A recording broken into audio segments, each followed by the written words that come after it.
Welcome back, everyone, to yet another diatribe. Because, as you know, I'm always on one. Okay, so I can't even tell you how proud of this young woman I am. First of all, her name is Aaisha Joseph. Quite a few of you are going to be like, oh, "I know that name." You damn right you do. This young lady has created a platform of her own, as far as I'm concerned, around race, and has done it in a way that I love, because you know me, I love to push a good button or two. But she's done it in a way that has really made people think. Um, it's made people uncomfortable. It's made people go off. It's made people show their true racism. Yeah, I said it. But it's also really created the conversations that we needed to have. And we've been needing to have these conversations well before George Floyd. And it's sad that it took that in order to get us to a place that we are now. But damn it, we're here now, and we're going to deal with it in the way that we need to. And it's not always pretty. It's not meant to be wrapped in a bow for some of y'all. It's not meant to be, why are we still talking about this? Because we're going to talk about it until it's fixed. And it's going to take a whole long ass time to fix it. But the one thing that I do love is that we're still talking about it. And, instead of me talking about it, let's talk to Aaisha Joseph, because she has been talking about it, and I am all ears, and I've made mountains of popcorn, ruining my diet, just imbibing everything this young lady is talking about and doing it in a, matter-of-fact kind of way. So Aaisha Joseph, the floor is yours. Welcome. Oh my goodness, Phoenix. I'm so literally humbled for that introduction. I'm going to be very honest. Sometimes we deal with imposter syndrome. And so when you invited me to your tribe, I was like, you know what? I probably feel like don't belong here, but he just, he let me in anyway, right? And so you've been so instrumental in helping me to get over those moments and knowing that I am fierce and that I am worthy and that I have so much to offer. So I love you, and I just want to say thank you for that. And for your, thank you for your just belief in me. I know you said this is free form, so I'll just kind of share a little bit about myself. So I'm an executive assistant, not currently at the moment. I'm working just right now on my activism, so I don't work with any particular company in general. But I started out as an executive assistant to the CEO at a nonprofit organization. And then from there, it just kind of just ramped up. So then after that, I supported the founder and executive director of another nonprofit organization, whose father actually happened to be the first African-American to leverage $1 billion buyout. His name is Reginald Lewis, and I supported his daughter, Christina Lewis, which was incredible. I had a wonderful time. And then I just continued on my journey. I supported the head of a brand at Estee Lauder. I've also worked in startups. And then my last stint was in the advertising industry, supporting not one, not two, but 3 C-suite individuals. So Unacceptable. Unacceptable, right? And we can talk about that. So I've kind of been around for just a little bit, even though it hasn't been that long, and of course, as an expensive career as yours, but I have a few years under my belt, and I've seen things and I felt things, and just as being a Black woman in America, and in this, in corporate spaces, there just came a point where I said enough is enough. And I'm just going to tell people like it is. And they don't want to hear it. That's on them. I don't care, but I'm not going to stifle my voice anymore. And so that is what led me to start just posting the way I post on LinkedIn and speaking out about certain things. And it's been really humbling, because a lot of people have actually taken to the words that I say. And I'll even get private messages and from people who are afraid to haven't come to that point where they're able to use their voice in a way, and just thank me for saying things that otherwise people wouldn't say. I've even had one person kind of mention the word risk. And at first, to me, it's like, I'm not really risking anything. I'm just telling the truth. But then sometimes I do step back and I'm like, wait, I am kind of risking some things here. But you know what? Oh, well, I mean, my ancestor risked worth much more. You know what I Preach. mean? Like Harriet Tubman. I mean, come on. Right. I mean, we're nowhere near that kind of level of just fear or, you know, the thing, just that kind of worry that they had about their lives, right? It was literally life and death for them. This, for me, it could be economical. Like, I mean, people may look at my profile and they're like, oh, I don't want to hire this girl, I need to stay away from her. But at the end of the day, that's not a biggest, I guess, an issue as pushing equity and making sure that the truth is told, that Black and brown voices are heard, and that corporate America sees that we're here and we're not taking their bull anymore. Like that's my main message. I love that. My main message is we see you. We've always seen you, right? We had no choice. Right. We have You forced the narrative. Like, hello. Exactly. So we're not going to shut up about it anymore. So Right. that's kind of where I am. And I love that, you know. So, you know, one of the things, you know, most people will sort of say, you know, oh, she's so controversial. Oh, you know, maybe if she would just put it like nicer or something like that. I'm like, Tom, please go sit down. When have you ever, do your parents always, you know, now Johnny, you know, Right. I'm gonna need you not to be racist, and I'm gonna need you to really include your sister in your, you know, in your clubhouse meetings with your boys, Right. because, you know, it's nice. She doesn't want to be left, you know, no, because clearly y'all didn't get it right the first time. You didn't get it right all the way up to George Floyd. And unless people like you and me step forward and actually say something and say it in a way that makes you uncomfortable, you're not going to get the message. So, you know, miss me and miss you with all this BS about how we say what we say.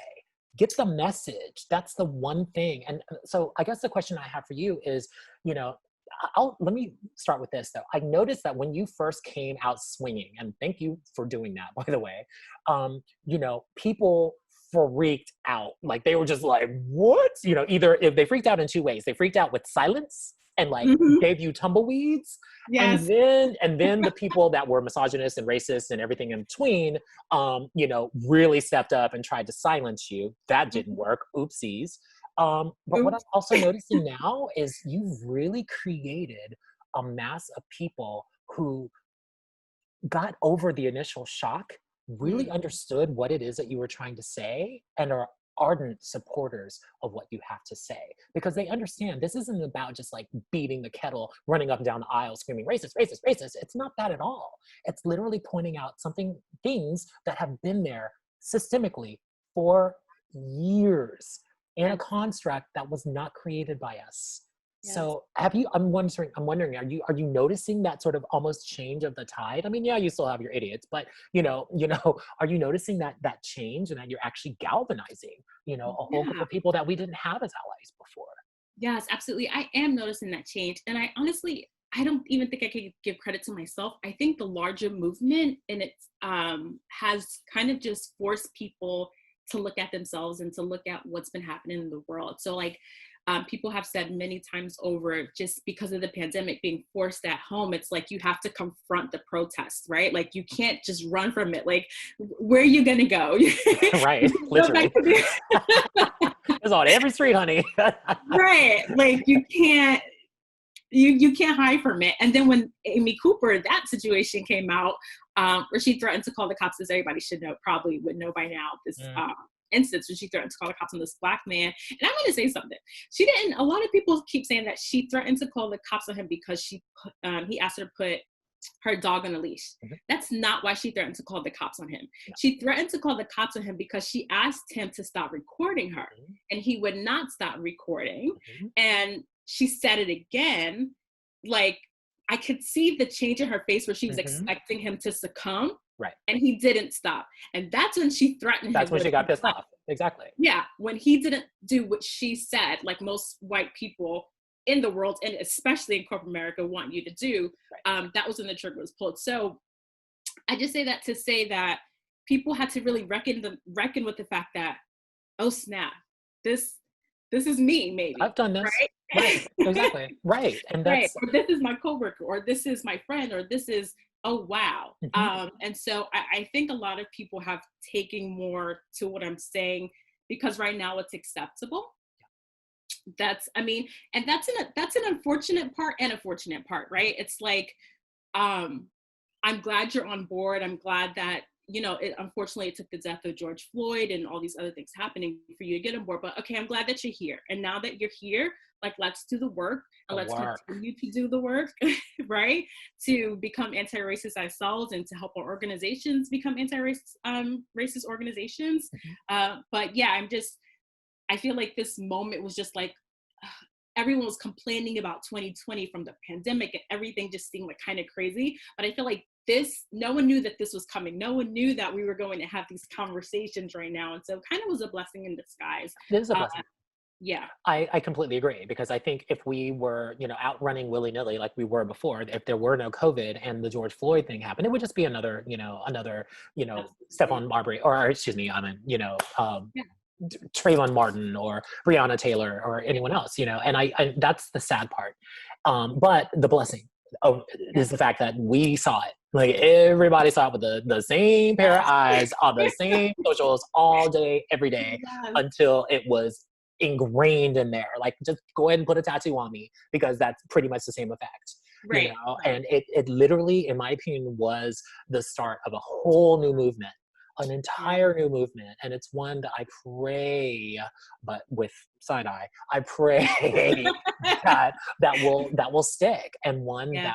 that, will really, not force people. I don't think you can force people into action, but it's one that Right. I hope will really incite people into action, and specifically white people, Yeah. because I mentioned this on a previous diatribe. Racism at this point in our history is not our problem.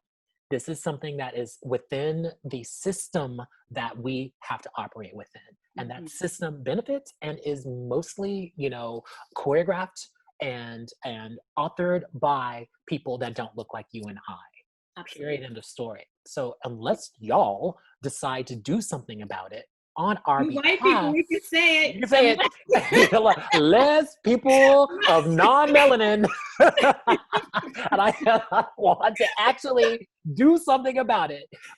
Then unfortunately, it will continue pretty much unabated, like it's done for the last 400 years. Yeah. So, again, this is a great opportunity, and because of people like you, I will not let you shirk, you know, the platform that you've created. Meaning, I will not let you not take credit for actually really bringing this to businesses' attention, because you have, like, and that's what I'm most proud of, is the fact that you're a young Black woman who, is taking a risk. Let's be honest with you. I mean, unfortunately, that's just the society we live in. But, what would be more risky would be to, exclude you from the conversation, would be Yeah. to exclude you from jobs that you deserve, or, in my opinion, I think you really deserve like a real, true DNI position with like a dope ass startup paying you $250,000 a year, Yes. setting up like a true, real, model of that every single other company on the face of the planet should follow with regard to diversity and inclusion. Oh, I love You, young lady, should be the one to actually kind of create that, with like some startup that just gets it, with a that. CEO that just Ah, gets it and wants to sort of create that template. I love Sorry, there's a diatribe, because like I that. said, I'm always on one. So here's a question for you. Like, Yeah. you know, for me, um, I get stuck, and maybe I'll ask you for a little therapy. I get stuck in this space of, what's the point? At this Mhm. point, like, what's the point of even living here as a black American? You know what I mean? Just because for 400 years we didn't get it right. Like I mentioned this, on another diatribe, where there was an author that said, I've been here for 60 years. I'm probably not going to live another 60 years, and most of my ancestors have been through this. How much Mhm. more time do you need for your quote unquote progress? And I thought about that, and I'm like, well, damn, I just turned 51. I've Mhm. been living here. I've managed to create quote unquote some success within the construct, Right. but because of all of this, I got this feeling of, man, I'm still not free. Like, I Mm. still can't walk out the door and Mm. just exhale. Yeah. I inhale when I walk out the door because of this. I don't know what's going to happen to me on from moment to moment. I know I can expect that I'm going to be, have some sort of low grade discrimination. I'm going to be watched when I walk into a store. I'm Yep. going to be, I'm going to get this when a cop drives by my car and sees that I'm in a Porsche. I'm going to get, you know, I have to work equal, 2-3 times as hard to get to score gigs with corporations because they're just like, well, he is black and he is from, I know this. Like no one can explain that away from me. I know that for a fact. So, my thing is, I don't want to live here anymore. I'm moving, I'm grabbing my mother and I'm moving to Portugal if they'll have me when I can actually get out of the damn country. That's almost kind of my FU. Yeah. But I'm curious, as a young Black woman who is really fighting the fight and hopefully can change my mind, good luck. What, I don't want to say where do we go from here? That's too open-ended, but like what specifically would you like the audience to know of what it is that you're trying to accomplish, and maybe just kind of keep it simple, put it in like, 6-year-old terms so that people don't just look at you as Aaisha Joseph, loud mouth, Black woman, pointing her fingers at us. I think one thing that I love about you is you know how to boil stuff down to the very, very basics. Like, this is all we're asking for. Calm down, Yeah. So I love that. You take your time, honey, because I know that's a big question. So That's a big question. Wow. I think it boils down to, I guess, a simple sentence, and that is treat others the way you want to be treated. And I mean, look at me as if I'm your brother or your sister or your, a family member or someone that you love dearly, right? So, me, my spirituality, my Christianity is such a big part of my life. And one of the things that I believe in is love God and love each other. Like, those are the 2 commandments that Jesus gave us. Like, that's it. Love him and love each other. And I feel like it's that simple. It just comes down to love, right? Like, if nothing else, right? So I don't want to get all spiritual, but like to kind of make the point, there's so many commands, or not really commands, but there's so many things that we're taught to do and living a certain way. But it really boils down to that one thing. So for example, thou shalt not kill. Well, I'm not going to kill if I love you, right? I don't need to think about thou shalt not kill. I don't need to think about thou shalt not steal. I don't need to think about don't covet anybody else's wife. Like, I don't need to think about all these things if I'm acting in love. And so it just comes down to that one simple thing. What I want people to see and what I want them to understand in a very simple context is, I want you to love me just like I love you. I love that. And that's it. That's the only thing that I'm asking for. And in terms of, I guess, just it can feel tiring, right? Like, what is the point? But I think if we look back, and if Harriet Tubman were alive today, and Sojourner Truth were alive today, and Ida B. Wells, like so many beautiful people that came before us, they would be proud, I guess, of the fight that we've continued to fight on in their name, right? Things definitely aren't where they should be or where we want them to be ideally, but I think just the progress in itself that we made, and the fact that we're keeping on the fight and we're keeping on the struggle for the future generations and for our children's children, and our families' children, like friends' children, all of that. I think it's worth keeping it up. And it may not be something that we see in our lifetime. It won't. Like, our ancestors died in slavery. Mm-hmm. But look, here I am. If they can see me like speaking out to billion-dollar CEOs worth billions of dollars, and I could care less like what you say or think of me, I'll tell you how it is. I mean, who would have imagined a day like that, right? So I think that as we continue on, it's just remembering that it's not gonna, Rome wasn't built in a day, right? It wasn't built in a day. And we have to start walking through spaces in this world as Black people without the narratives that they put on us. So, for example, like, I've gone into stores and I immediately would have this feeling inside of me that I would even second guess if I'm trying to steal because of the way people right.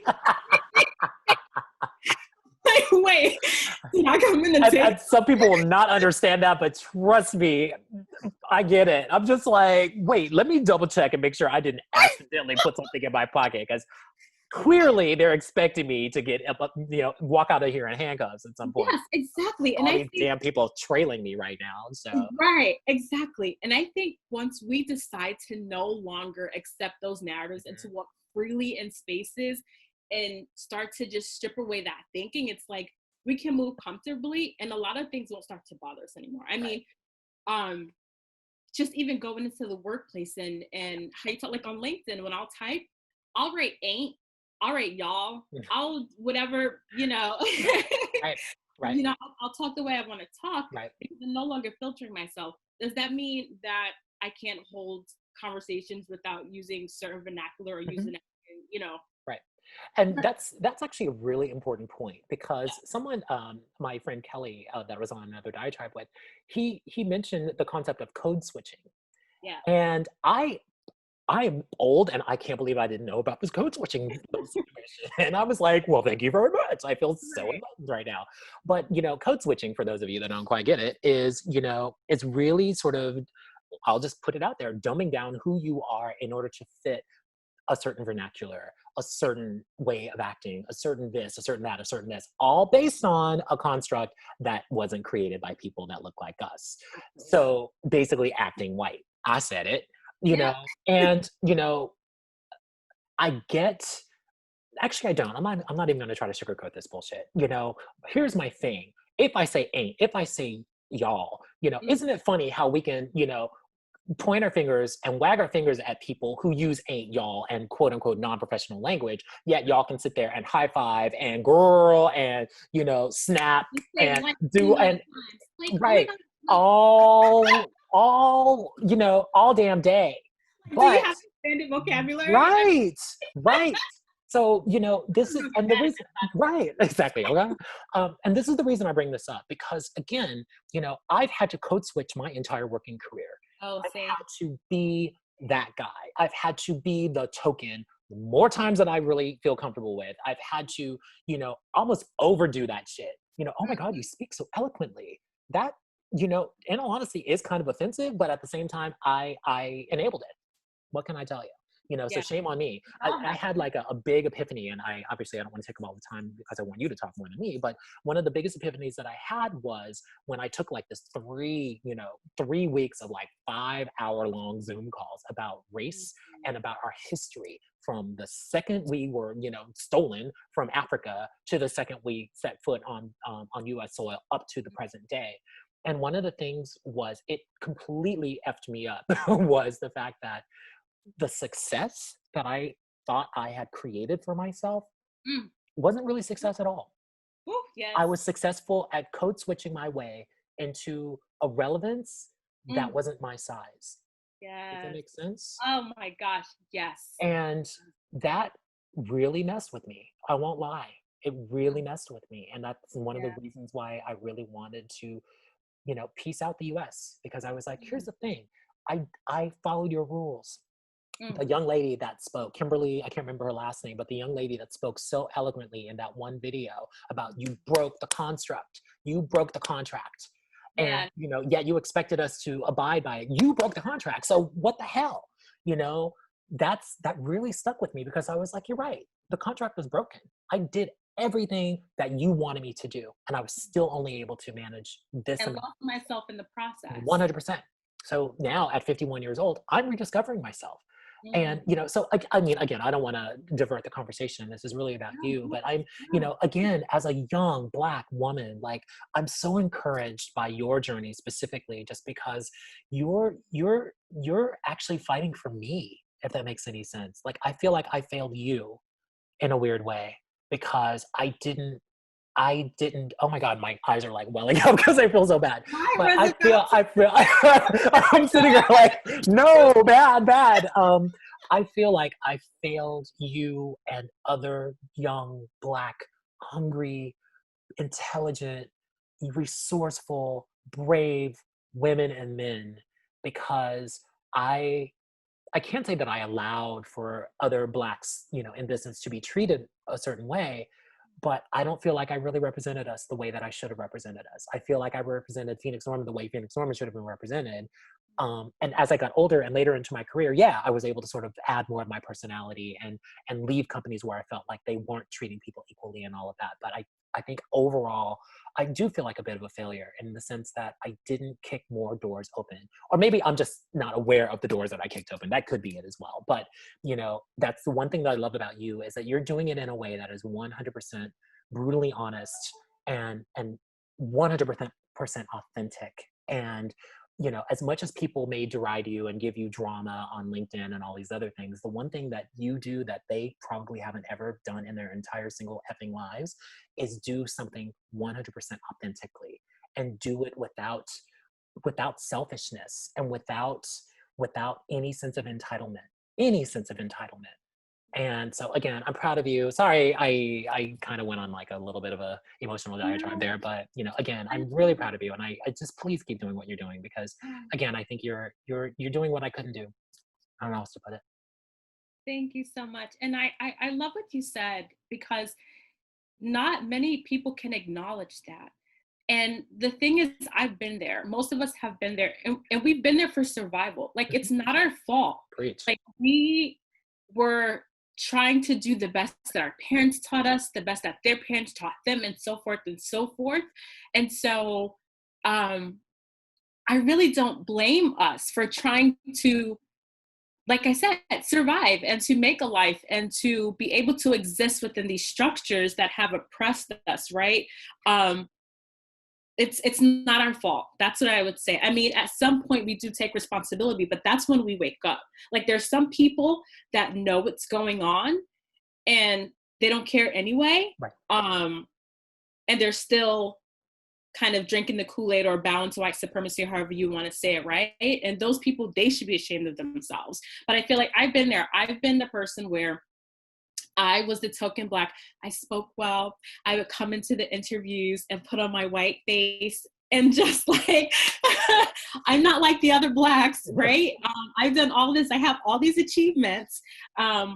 And I've come to understand the self-infliction, you know, the harm that I've done to myself and the harm that I've done to my other Black brothers and sisters. Having that mindset, I had to come to that realization before I could be authentic and before I could start talking about these things. Like, you have to come to an acknowledgement of, wait, I've been a pawn of the system. I've been duped and I'm not going to do it anymore. I remember making a post and I said, I'm no longer straightening my hair for interviews. Like, that's not happening. I'm going to wear my natural hair. And if you don't like it, you don't like it.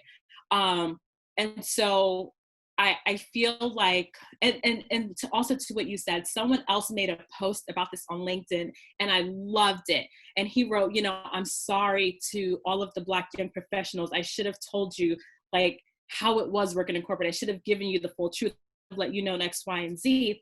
And it's people like him and people like you that are willing to say that and admit that, but now say, I'm standing with you and we're not going to take this anymore. That's everything. That's everything. Because I think if you have been Black in corporate America, for the most part, you've played a role, and including myself in many ways. And so the point is just to, once you have that awakening, you know, now do something with it. Again, like I said, there's still people, which a lot of Black elites, which I cannot stand for the life of me, are still on this kind of like with the Snapchat, what is she, the CDO? Like, oh, I don't. Lord, oh, wow. I mean, sorry to call you out like this, but I was just going to write an article. I still might write it. But people like her who will justify, even in this age when it's very clear what's going on, the fight that we're starting for, like, it's okay to be Black right now, sis. Like, stop, like, cut it out. Like, you know, do not stop giving people an excuse to harm us, right? So there's people like that. Like, you're totally not in that category. And so what I say is that we come to this point of awakening, and then we go. Like, we don't wallow in our like regrets. We don't, you know, make ourselves feel like we're any, you know, just there's something wrong with us. No, like, we did what we had to do to make a life for ourselves, to make our families proud, to make our, you know, just to not be a victim of the system. This is how we were able to not be victims of the system. And we did what we had to do. But now it's a new day and we're adjusting and we're speaking out and we're being ourselves. And I mean, that's all you can ask for, is for people to just have that self-reflection and then be like, okay, we got work to do. Right. Let's get it I love together. it. I love it. And thank you for that, because that's very validating on my end, because it's something I've actually been struggling with a lot. Am I doing enough? And especially as someone who calls himself an advocate and really wanting to help people, wanting to raise consciousness and help people, find empowerment within themselves to do the right thing for themselves, their families, and for the world in general. I want to make sure that that's authentic. And I know my intention is, I just want to make sure that my actions are as well. So thank you for that. I appreciate it. So here's a question for you. What do we need to do? What do we need to focus on right now? This is a big, obviously, all optics are on us. Yay, us, finally, right? Are we ready? That's another question. That's a whole other tribe. We'll talk about that. But, what do we need to do? What do companies need to really, really focus on to start making these changes? This isn't going to be, it's not a blank check to write. It's not just hiring a bunch of people and throwing them in a pool. And it's not that. Like, what consciously can companies start thinking about to start, at least not only start the conversations, but actually start some real tangible momentum in making some of these shifts within their companies, especially since we're all remote. I mean, this is like a whole other, paradigm to sort of add to the list, but I also think an incredible opportunity to do it, without any kind of real, harm or any pain, if you will. Yes, I love that. So I think the first things that CEOs need to do is they need to sit down with themselves, because we know everything starts from the top, right? So the CEO needs to figure out how they've let how did I let my organization get this way? How did I let my organization get to where there's only like 2, 3, 4, a handful of Black people or Asians and everyone looks like me? I think they need to sit within themselves, talk with their family members, do something, I don't know, pick up some anti-racism books, read about Black history. I mean, just dig in and dive in, just like you will dig into your business and research things that pertain to that. You need to research how white supremacy and how you've been a proponent of it. And then you need to then actually talk about the changes that you plan on make based on that, right? And I'm not talking to people that have known that these issues existed and have just really put PR and put Band-Aids and things that just like, I'm not talking about those companies. And Right. we know those companies are conspicuously.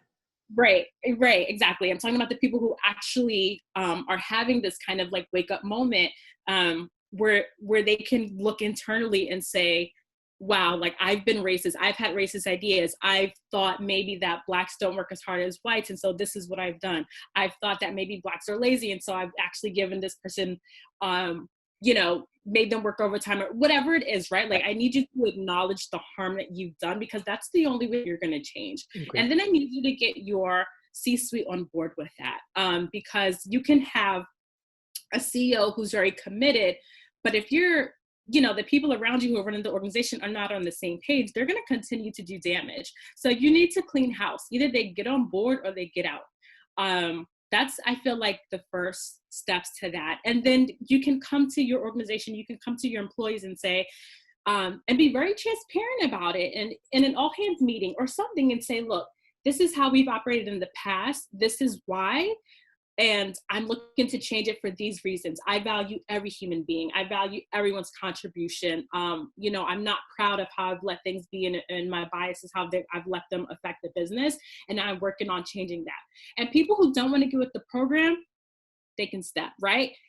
That's it. And so that's my advice for what companies should really start doing, taking a hard look at themselves and then really communicating with their employees the new direction that they're going to go. Because if you don't do that first, everything else that you do is not going to matter. It's lip service.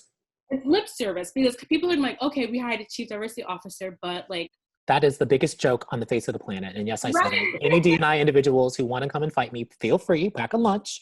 But that's exactly right. I mean, how can you hire a bunch of D&I professionals who are dope, by the way? Like some of these kids are just the dopest of the dope. But if you, like you said, if you have C-suites that, really just did that as a checkoff, to be able to put it on the website as like, look at us with our Black diversity, and inclusion specialists. Yet the narratives that continue to go out, the communications, the hiring practices, all of these things are so based in white supremacy or in any sort of supremacy that isn't, wholly beneficial, then again, you're not doing anyone anything but a disservice to everyone else, because you're not fixing the core problem. Yes. Fix the problem before you hire all these people, before you affect all of these lives. Fix your shit. Yeah, I said it. And once that's fixed, then reach out and grab us, because we will come in and we will create the best company on the face of it. Okay, look, you want a good black, like a good D&I? Keep hiring us, but just wait a minute. Like, get your shit together first, then hire us, and we will outfit that company with the dopest of, who throws the best parties? Like, come on now. Who knows how to do business? Who knows who has had to sort of code switch and fucking shuck and jive and figure out ways around and all this other stuff better than anyone, than the two shades that you're seeing on your screen right now? I assure you that, yes, we know how business works. Yes, we know who is the best talent, where to resource it, et cetera, et cetera. So again, I thank you for saying that, by the way, because you're right. It has to start there. Yeah, that can't just be a narrative. It needs to be action. It has to start there. Absolutely. And I think another thing that people can do, that CEOs can do, which I think is so important, and even boards, their performance needs to be tied, or their bonuses, their money needs to be tied to DEI initiatives. Like that's saying something. That's like, oh, my money's on the line, right? Like, it means that, well, you're holding people accountable for metrics that are circled around, being equitable and being diverse and being inclusive, and not to drag anybody by the neck and, kind of make them unwilling to do something. But it's like, these are the values of our organization. We have metrics around everything else, so we're going to have metrics around these. And so as managers and as leaders, you're going to be evaluated on XYZ. You're going to be, if I see that you're hiring, every hire you've made as a CMO or your marketing team is a white person, I'm really going to, in our one-on-one as a CEO, I'm going to talk to you about that, right? So people need to be, the CEO, he needs to hold people accountable. And also the board chairs, they need to also hold the CEO accountable, 100%. Right? So again, that introspection, it really needs to happen first, because that's when you can really champion a cause. If you don't understand my plight, you can't really come alongside me and try to, and do the work. It's not possible. I mean, you can do some things that feel good in the moment, but the sustainability is not going to be there. 100%.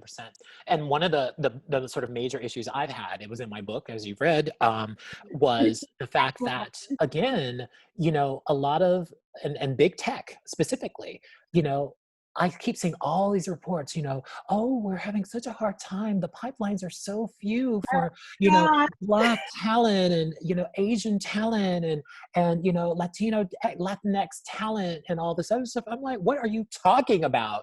Like, we attend the same the colleges that you guys do. What exactly are you talking about? And not just that, but like these little tiny increments, this 0.01% increase, oh, yay, Facebook, oh, yay, whatever. I'm like, but wait a minute, hold up. So let's look at the, the national metrics of how many Black people are actually in the United States, how many Latinx, Asian, et cetera, people, women, et cetera. Why do your metrics not mirror those metrics? At least I would love for your company to just mirror that. Like, that would be dope. But, it's a sausage factory with some really whack condiments on the plate. You know what I mean? Like just little smidgen of a little something, but sausage. And I'm like, so miss me again with all of this, issues around diversity and issues around this. And if indeed you're having those quote unquote issues with pipeline or whatever else, then clearly, I mean, no idiot would figure out, oh, you might want to think about who the hell is doing your hiring. Hi. But then secondarily, why is it that even the diverse ones, if you will, that come into the companies have high attrition rates? It's because, again, clearly your culture is busted from the C-suite down. So Mhm. unless you find and unless you can truly empower these amazing D&I people that you're hiring to come in and not only teach and school y'all so that they can help you fix your shit, but then Mhm. empower them to actually bring in those things, to create initiatives that are just for people of color, and not let Yeah. that be a threat to people who aren't Black, white, Latino, or Asian, or female.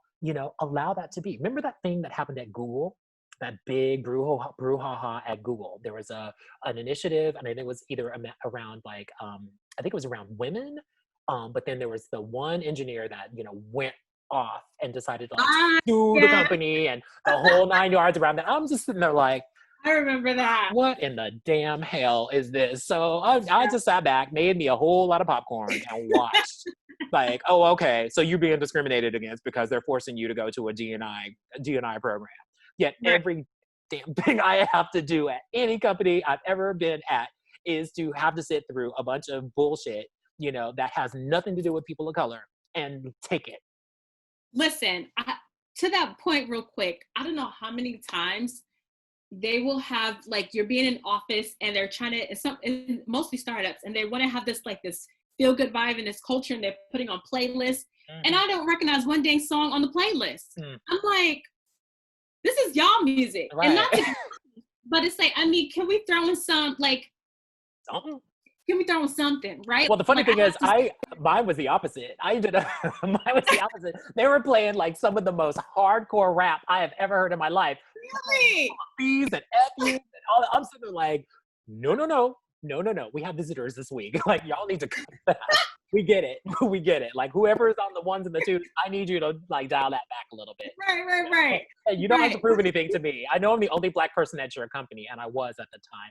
You don't have to prove shit to me. Like, I'm good. You know what Wow, I mean? that is Like, crazy. you can play that Alanis Morissette. I know every word. Like, come on. Right. I mean, yeah, but it's like there's so many things that we've had to adjust to that we have to sit through, like having these conversations, like Right. not being able to be part of conversations that the rest of the office is having because Right. I mean, we could if we wanted to. Well, I would say at one of my jobs, I'll say, because for the most part, we've learned how to blend in. We learn how to speak the language. We learn like I grew up on all different types of music, and so I mean, I could sing some Avril Lavigne right now or whatever. But it's like when you get to a point of self-awareness about who you are, and you come to love yourself and respect your culture, and you're like not feeding into this white supremacist BS. Right. Then it becomes, I really don't want to play this game anymore, right? So I don't want to have to pretend like I want to have the conversation about what you're having the conversation about when because I've done that before and I've been there, That's right? exactly Let's talk about something else that is not just about what you want to see. Like I'm tired of hearing about the freaking Bachelor. I don't watch The Bachelor. Everyone come in and oh my gosh, this person and this and this and this. And I'm like, I'm always sitting there like, oh my gosh, here we go again. You gotta be kidding me. Right? Like open your mind, like have some cultural awareness. And culture is not Real Housewives of Atlanta or Thank any of you. these other cities. It's Thank not you. all of that. It's like I was one of those weirdos, and this is before you, but like when the Cosby Show was a thing, I loved it because it was my family. Like my mom is Felicia Rashad. Like, let's be honest here. Like she was that girl. And but what I did love about it is, let's be honest, it was a little safe. I admit it. I mean, it was a little safe. It kind of made people like, oh, okay, well, Black people, wow, those type of, exist as well. Yeah, we do. We run businesses too. Like, calm down. Right. But at the time, it was so revolutionary and groundbreaking because it painted a picture that wasn't, Sambo and I'm gonna dance for you. I'm gonna dribble even more, and all this other bullshit. Yeah, that I'm sorry, I shouldn't say bullshit. I mean, that's part of our culture. It's what has made us and given us a platform. Let's be honest with you. So I apologize. Sorry, don't blow me up in the comments on that. But at the same time, it's also created this sort of very singular or very narrow view of what it is that we bring to the table. Like business has always been in our blood. And rounding it back to business, I mean, people need to realize that we're not strangers to business. We're not strangers to technology. We're not strangers to any of this stuff. Like if you really go back and look at the history of all of the most amazing technological inventions, a lot of those are by Black people. A lot of those are by Black people, honey. So let's not conflate. Let's not automatically assume, oh, Black people aren't interested in tech. So my thing is, if that's been happening all those years ago, don't come to me with this whole bullshit about, the pipelines, are, you know, are empty. Look harder. How Right. about And that's the thing. Leadership will solve the problems they want to solve. It preach? comes down to that. That's it. Like if there's a pipeline issue, if there was, quote unquote, Not then they would find it if it was, they would fix it if it was important to them, or find out, okay, how can we fix this and how can we deal with it? if it was It's an important. excuse. It's really an excuse, because anything else that you want to deal with as a CEO, you make it your responsibility. And we EAs, we know this because we're right there next to you. You're telling us when to cancel your day, when to clear your schedule because something very important came up. Well, guess what? Black people and valuing them is important. So it needs to Right. get to the top of your calendar like today. You know Right. what I'm saying? Right. Like they put their effort and their time and their money and whatever else and what they think is important. And the livelihoods of people are important. And someone, I was on a panel the other day and somebody said, corporate America has blood on its hands. And I just thought that was so profound, because what he was saying in a sense is that with the way that you treat Black people and people of color in terms of like just the hiring practice and the way that they're being pushed out of organizations, and how many of us have had mental breakdowns and stress and have just gone back into the cycle of poverty because you've treated them a certain way. You fire them over something that you wouldn't fire the white person for. And so now they're back to square one or have to go back on unemployment. I mean, continuing the cycle of inequality with regards to wealth. It's really like you contributed to so much harm to the Black community and to people of color. And like, I don't know what the economic toll is when it comes to mental health with Black people. I'm sure there's research on it. If not, I would love someone to do the research. Maybe I might, I I don't will. know. It's part of the second book I'm writing. But yes, continue. Sorry. Okay, amazing. There's a toll there. There's so many people. I mean, you know, like you had to go to the hospital. Like I remember reading your book. I mean, Twice there's for heart attacks over twice. some Like bullshit. we over some bull, over some white supremacist, white privilege bull, because people don't want to see us as equals, right? People want to keep their positions of power and keep their positions of privilege and want to oppress us in the meantime. And it's like, it's just enough is enough. Like this is really life and death. Like not even talking about like the cops right now, which you know we know it is, but how you're treating your Black and brown employees are literally a matter of life and death. Mhm. And you're gonna start being held accountable more so than ever at this time. So get it together. Basically that. I'm Exactly. not coming for you, somebody's gonna come for you. Hey, it's, you know, and this is, you know, yeah, someone called this like the Great American Reckoning. That's Mm, really all it is. I mean, yeah. this is really finding that opportunity where it's become so glaringly obvious to not just us, but to people who aren't Black, who aren't female, who aren't, you know, Latino or Asian or any other, you know, minority in this country. And it's done it in such a way where it's just like, wow, you know, Mm, it's been the biggest freaking mirror forced in front of people. And I love the fact that people are actually listening. They're actually questioning what they've always held as truth. They're actually, you know, looking for those microaggressions within themselves that they may be, you know, kind of putting onto other people, or recognizing, wow, my parents kind of sucked, you know what I mean, with regard to what they taught me. yeah. Or wow, this company is not diverse. Like this is crazy. Like there's literally, I mean, when I worked at that one company, I was the only Black person in a company of 100 plus people. Like, come on. Like what do you do Why with is that? that even And I was one of two in the 5-year history of the company, and the first one got fired. And you know, and I almost did because I made some big mistake too. But then I thought about it, and I'm like, well, a lot of the reason why I was having trouble there was because I had no one to assimilate to. I had no one to yes. really get, and that's the loneliest I've ever felt in any company I've ever worked at, because there was no one to Mm, turn to. You know, we had no HR, which was even worse. So I couldn't even go to HR and be like, you know what, y'all gonna hire some Black people because I'm feeling like I'm on an island up in this bitch. You know what I mean? So, you know, again, I think this is a great reckoning, and it's such an amazing opportunity. I don't want to take all your time. no, I absolutely adore you, and I love speaking with you. And I actually want to talk to you again.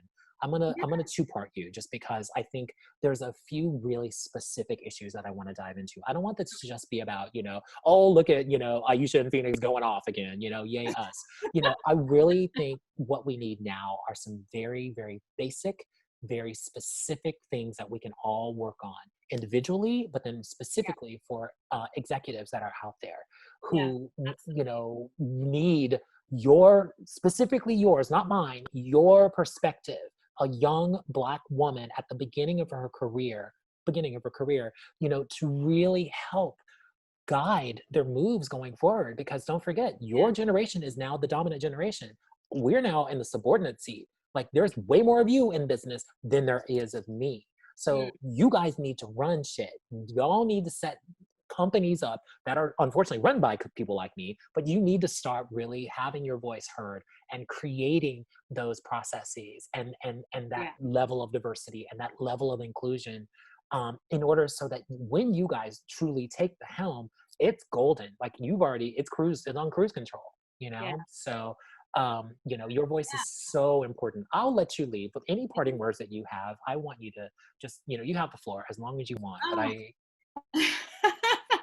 thank you, thank you. Parting words, I guess, I really am a believer in forgiveness and for grace, and I love when people are humble enough to just admit to themselves, this is how I've thought in the past, and these are the things I want to change. And there's a really beautiful quote. I forgot the young lady who wrote the book, but said you want to talk about race, and it says the beautiful thing about being an anti-racist is that you don't have to completely be free of racism to start the work, right? Like you right, can acknowledge those aspects of yourself and aspects of your thinking while working to change them. And so I want people to understand this is not a bashing, this is not a putting down. This is not me saying that I'm better than you, right, because no one is better than anybody else at the end of the day. And that's my take. What it is about is me telling you in love how you've hurt me, and asking you to acknowledge it and to now stop, right? Just like if I did it to you, you would want the same thing to happen. So that's what I want people to really understand. It's just about us, again, like I said at the beginning, just loving each other and treating each other the way that we want to be treated. And then, like you said, maybe the next time, part two, we can look at some of the steps that we can do to work together to get to that place. But we just really want you to understand, we want you to walk hand in hand with us. That is the goal. I just, like Martin Luther King said, he wished to see the day when little Black boys and that little always makes my eyes water, because that's exactly right. yeah, That's yeah, exactly just right. that's all we want, is just to be human together Right. and to live our humanity out together. And so we just want you to join us in that work, and we'll see you in part two. And it's forgiving. That's some actual practical information that you can take with you and like change your damn change your life, but then also change your companies, please. Good grief. Right, right. Time's up. So I adore you. You know that. I'm so, so proud of you. And I really just revel in how bright your star is now, but where you're going. I see such amazing things for you. And you know, the one thing I want to leave everyone on this diatribe with is this: you are someone's beautiful daughter. You came into this world with like the highest of hopes and full of love and a big beautiful smile and just all of this beauty. So, you know, when you say let's all sort of operate from a space of love, let's always remember that, you know, as much as things can get a little heated or a little, you know, awkward for some people or whatever, when you boil it down, this really is about love. And it's about Yeah, that beautiful person that came into this world and honoring the fact that when she came in with wide eyes and yeah, with you know, mutual respect and love and kindness and courtesy and caring and all of that stuff. If we can really just focus on not the vitriol, not the lack of this or the that, but you know, focus on skewing those you know, all the stuff that we've kind of taken on, all the bullshit that we've taken on, clarify it back to that beautiful smiling baby and honoring the fact that that's how we started. Can we get somewhere near back to there where yeah. it's about who we are just individually, like the beauty that we individually bring to a situation and Mm, the different focuses and the different experience and the different uniqueness and talents and all of that stuff, that includes everyone, that includes everyone. doesn't matter what color you are. Like when you were a baby, it didn't matter what color you were, because that damn smile and that baby laugh that would just make anyone melt, that's Yeah. still who we are. You know, our voices have changed and we've gotten a little tougher skin, but it's still who we are. So anyway, sorry to be all metaphysical on that ass. It's just, No, you I know, love I that. just I just really want us to get back there, but we got to do some work. We got to do Yeah. some work, and don't not do it just because words and syllables, you know, don't necessarily feel comfy to you. That's not why we're here, you know. Yeah, So exactly. I Exactly. adore you, Well, Aisha. You're the best. Keep doing exactly what you're doing, and I'm gonna get you one of them $250,000 DNI jobs. Watch, it's my goal, honey, and I'll probably do it on my way out of the United States. And you always have a place in Portugal to come if they run you out. So just know that. I love you so much. Thank I you love you for too, Mama. I love having you me. too. So thank you everyone for another diatribe. We're gonna link back up with Aisha in the coming weeks, because I really want her to dive into some practical information that we can all use to sort of start the wheels really rolling toward fixing this, and especially for her generation, because it's the most important thing right now. So thank you, and we'll see you on the next diatribe. There you go. Thank you. That was awesome balls. I adore you to death. I hope that felt good. Like, I really wanted it to just be, you know, kind of topical information for now, and then we can dive Yeah. into some bigger strategies. So did that No, feel I okay? love that. Okay. I loved it. I loved it. There was moments where I was like, oh my gosh, I'm gonna cry, but I I know, I know. can't. Like, no, no, no, no. Oh my Get it god. off me. Get it off me. Get it off me. Right. It was beautiful. It was so beautiful. I Excellent, loved it. Oh my gosh. excellent, Thank you for excellent. even. I more than anything, I think a lot of people just have a misconception about what you're up to, and kind of like your focus. And I wanted to Mm, humanize it a little bit more, because yeah. you're a beautiful, wonderful person, and I don't want people maligning you unfairly, you know. And I think Mm, hopefully this is a way to sort of at least, you know, kind of give them a different perspective. yeah. And so I'm we'll see what happens, but next Yeah. time, like, we're gonna go hard again and like give people, Right. hey, Right. like, y'all need to do this and this, and don't talk to me until you do that, because otherwise it's Right. bullshit. So Oh my gosh. No, absolutely. And I love that. I really want to thank you for that, because even though like my profile says that, purveyor of love, joy, and hard truths. And mhm, so my goal is like, I want to spread love. I want to spread joy, right? Like I love people to their core, but I also want, like, you need to hear things. you do. And maybe sometimes in that it is overshadowing and people really don't, they're not able to humanize, like, you know Right, what I mean? In a certain way, because it's like, oh my gosh, like this is right, like, ridiculous. damn, Like, girl, like, right. But it's right. like, no, maybe, yeah, yeah. So I hadn't even thought about it that way. So Mhm. just the fact that you had that kind of purview, or that, that insight and It's that only because wisdom. I've been watching you like a hawk and eating all the popcorn, like, not even kidding you. And I'm just like, okay, I know what she needs. Like, she needs like just a little bit of a, you know, at least one piece. Because I think, again, when you sit on these panels, they have a very sort of, they have an agenda. They're trying to get a point across, and they're trying to do it in such a way and have you frame the conversation for them, essentially, right? So I'm like, Yeah. no, this needs to be from your words, and really, and I'm glad that you mentioned, especially the religion side, because you know me, I think the reason why all of us are in this hot fucking mess is everybody forgot religion and put God, you know, in third or fourth place, if at all, in the conversation. I'm like, Right. he's showing y'all. He said, here, how about that? But COVID, auntie, yes, now what you gonna do? Right. Church is over there. Pick one. Find a religion, but pick something, because I'm not here for this. And I'm yeah, so keep fucking with me. Oh, sorry, that's probably blasphemy, but you know what I mean. So anyway, Oh my God. I love it. I love it. Thank you. Thank you. It's so yes. clear, like, if you want to Slack me and be like, Aisha, like, here's some pointers, some Mhm. tips. Oh, I'm open. you know, I got you. I got you. I know. I love what you're doing. Yeah, I'm like, she's got this down. And keep doing what you're doing. I know it can get a little difficult sometimes, and I know people can be just shitty, but you Yeah. know, keep doing what you're doing, because I promise you, this is going to lead to something huge for Yeah. you very shortly. And you should really think about writing a book based on your experience right now, as you're sort of building your brand.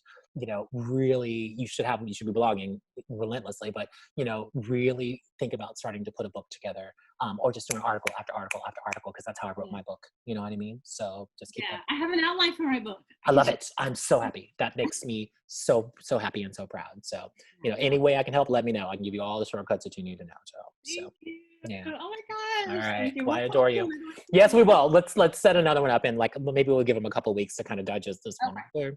Yes. But yeah, let's do another one in a couple weeks. Yes. Okay? I'll All talk to you right. soon, Mama. Talk to you soon. Okay. Bye. Bye.